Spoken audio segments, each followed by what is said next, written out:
Kan hebat tiang listrik, aku rubah tiang listrik. Oh. Kalau aku lepas macam mak video, wah kirim ini.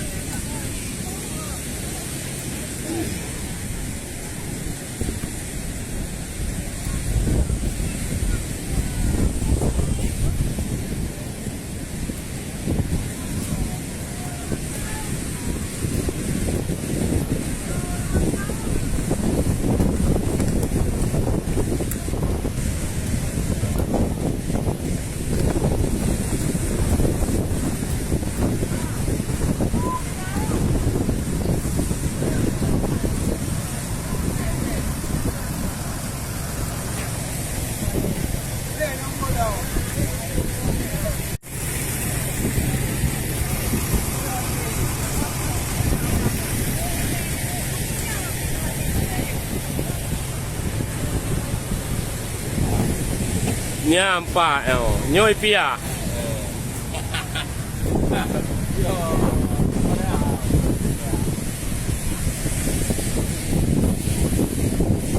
Tiang listrik karap tumbang.